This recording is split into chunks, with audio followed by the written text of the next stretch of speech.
Learning objectives. After studying this module, students will be able to understand the meaning of dissolution of a firm, explain different modes of dissolution of the firm, know the difference between dissolution of partnership and dissolution of firm, learn the rules for settlements amongst partners, learn how to prepare realization account, learn about the different journal and ledger entries. Meaning of dissolution of a firm. Definition of dissolution of a partnership firm. According to Section 39 of the Partnership Act 1932, the dissolution of the partnership between all the partners of a firm is called as the dissolution of a firm. This brings an end to the existence of the firm, and no business transactions are to be done after dissolution except the activities related to the closing of the firm, as all these need to be wound up by selling firm's assets and paying liabilities. Dissolution of partnership.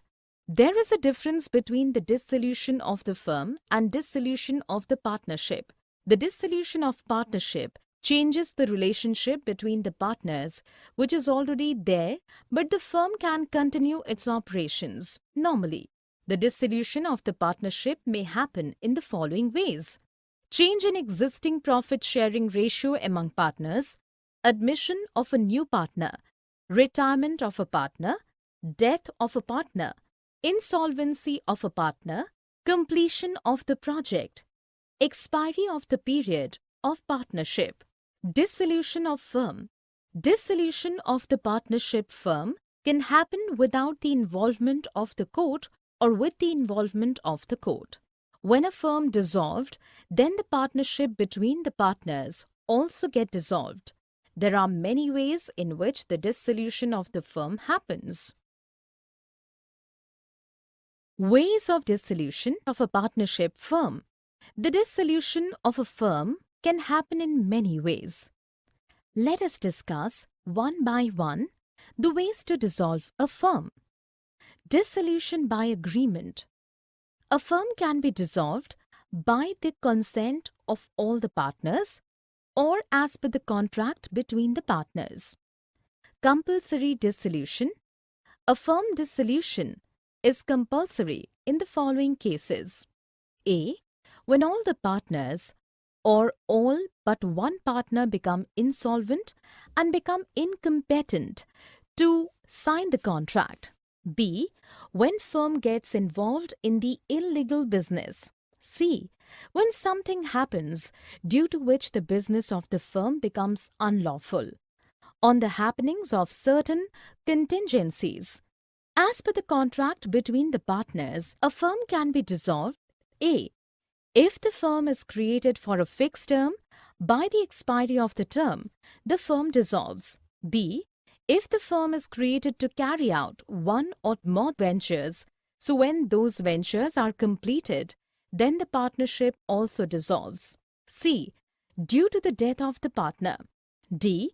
By the formal judgment of a partner as an insolvent. Dissolution by notice. In case the partnership is on will, then if any one of the partner gives a notice in writing to another partners for the intention of dissolving the firm, then the firm gets dissolved. Difference between dissolution of partnership and dissolution of firm. Dissolution by court. A court may allow the partnership firm to be dissolved due to the following reasons.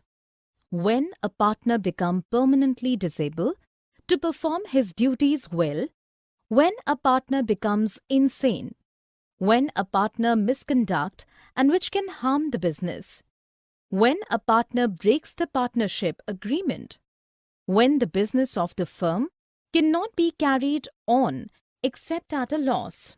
Difference between dissolution of the firm and dissolution of partnership. Termination of the business. In dissolution of the partnership, the business of the firm is not terminated, whereas in dissolution of the firm, the business is closed. Settlement of assets and liabilities. In dissolution of partnership, the assets and liabilities are revalued and new balance sheet is prepared, whereas in dissolution of the firm, assets are sold and liabilities are paid off. Court's intervention.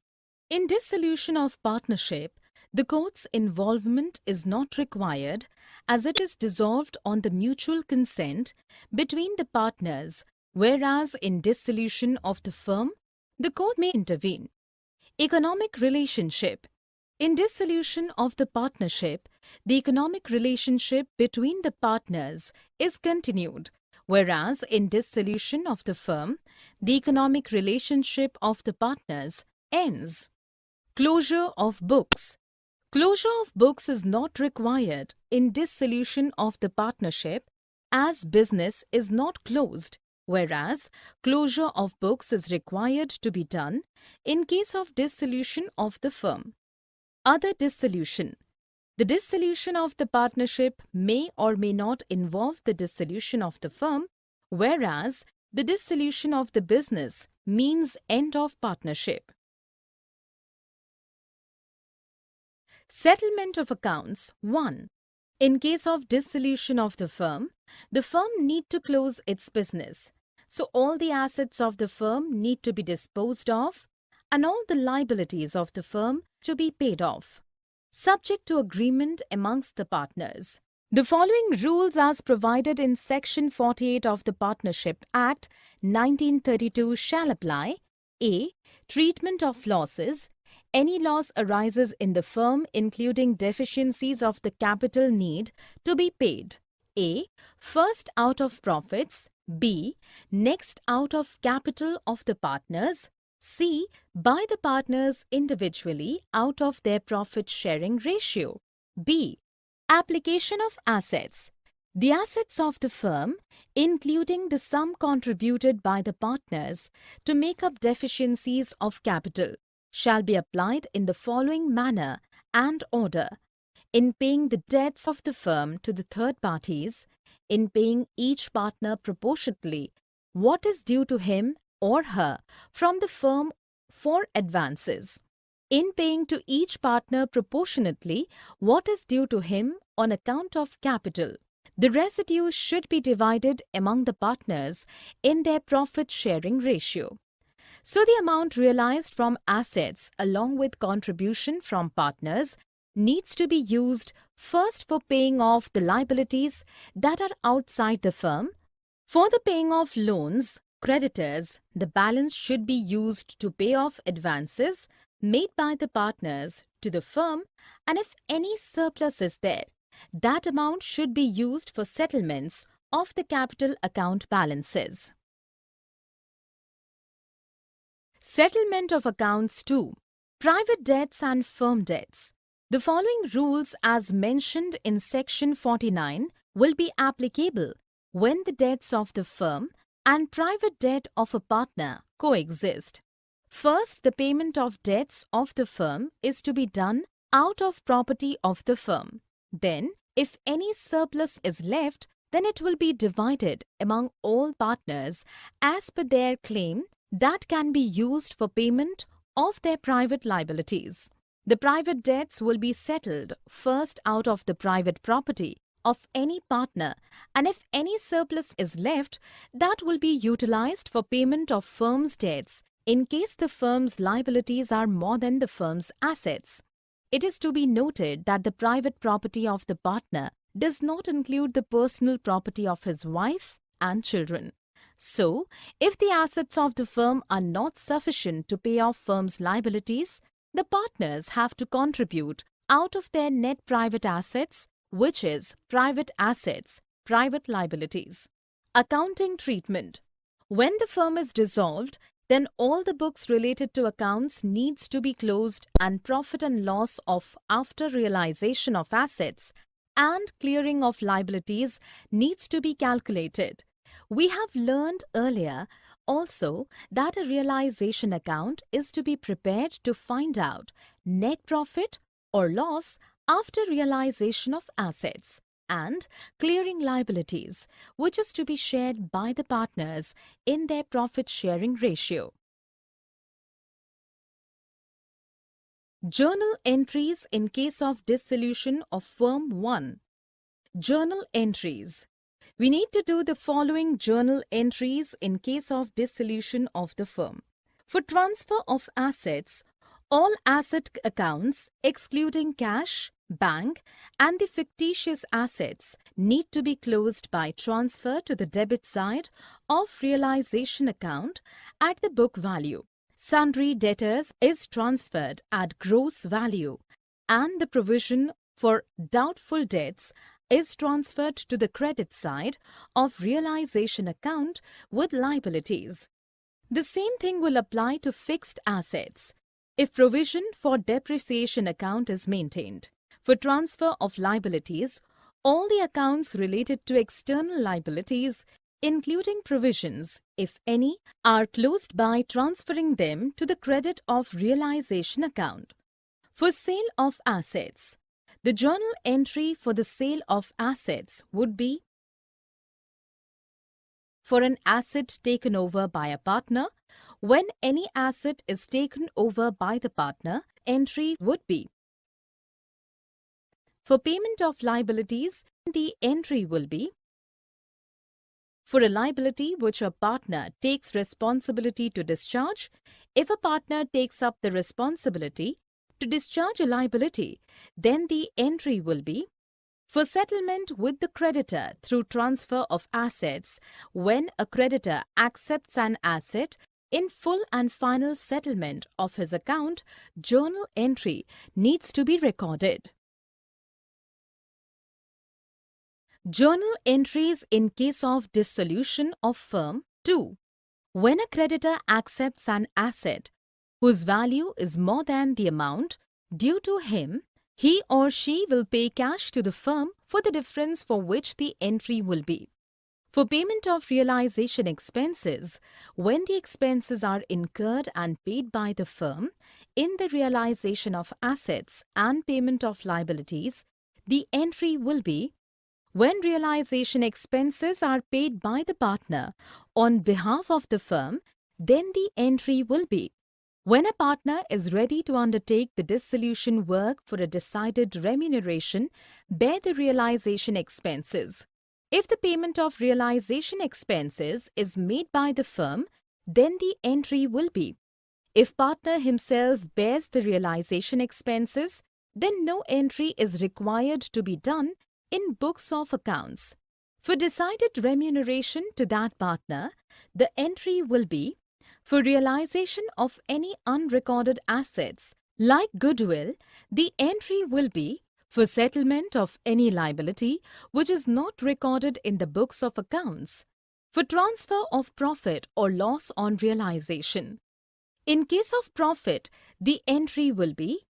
In case of loss, the entry will be for transfer of accumulated profits in the form of reserve fund or general reserve. Journal entries in case of dissolution of firm 3. For transfer of fictitious assets, if any, to partners' capital accounts in their profit-sharing ratio. For payment of loans due to partners, the entry would be done as follows. For settlement of partners' accounts, when we have to settle partners' accounts, then the entry would be the balance is paid to partners whose capital accounts show a credit balance and the following entry is recorded. Let us understand this with an example. Sita, Rita and Meeta are partners sharing profit and losses in ratio of 2:2:1. Their balance sheet as on March 31st, 2007 is as follows. They decide to dissolve the business. The following amounts were realized. Plant and machinery 4,250 rupees. Stock 3,500 rupees and debtors 750 rupees. Sita agreed to bear all realization expenses. For the service, Sita is paid 60 rupees Actual expenses on realization amounted to 450 rupees. Creditors paid 2% less. There was an unrecorded asset of 250 rupees, which was taken over by Rita at 200 rupees. Prepare the necessary accounts to close the books of the firm. Summary. Let us summarize what we have learned in this module. The dissolution of the partnership between all the partners of a firm is called as the dissolution of a firm. Dissolution of the partnership firm can happen without the involvement of the court or with the involvement of the court.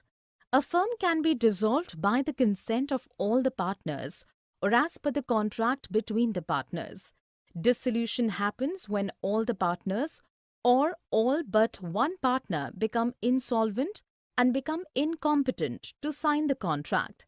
If the firm is created for a fixed term, by the expiry of the term, the firm dissolves. A court may allow the partnership firm to be dissolved due to many reasons.